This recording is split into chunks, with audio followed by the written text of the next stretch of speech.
Pemirsa, Kecamatan Gandapura berhasil merebut juara umum pada Musabakah Tilawatil Quran tingkat Kabupaten Biren yang ke-35.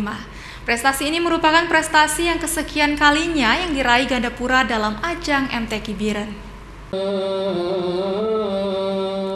Musabakah Tilawatil Quran atau MTQ tingkat Kabupaten Biren yang ke-35 ditutup Senin kemarin 2 Agustus 2021.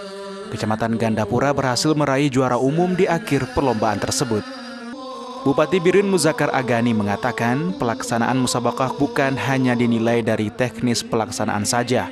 Musabakah Tilawatil Quran merupakan salah satu pendidikan untuk menanamkan isi dan kandungan Al-Quran bagi generasi muda. Menurutnya, kecintaan terhadap Al-Quran harus digalakan di era digital saat ini. Harapan saya pada penutupan MTQ tadi, bagi sang juara ini latihan terus, karena saya berharap ketika akan bertanding di tingkat provinsi nantinya bulan November di Benar ya, dapat meraih juara satu. Bagi juara satu kami akan memberikan bonus hadiah umrah untuk anak-anak kita. Ini untuk bagian motivasi supaya mereka lebih intens dan rajin mengasah apa yang telah diraih. Bupati mengajak masyarakat untuk menumbuhkan dan menghidupkan lantunan baca ayat-ayat suci Al-Quran di lembaga-lembaga pendidikan, baik formal maupun non-formal. Di sekolah-sekolah, di balai pengajian dan di dayah, di menasa, dan masjid, serta di seluruh rumah-rumah masyarakat.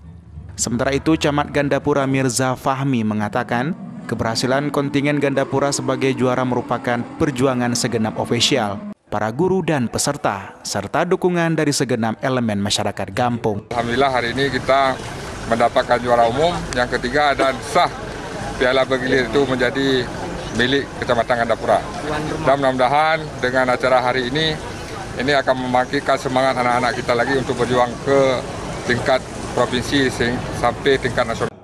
Kesuksesan merebut 3 kali juara umum secara berturut-turut tidak terlepas dari peranan setiap Gampung dalam mencetak kader-kader yang mengikuti sebuah cabang yang diperlombakan. Dari Kabupaten Biren, Musriadi Ainus melaporkan.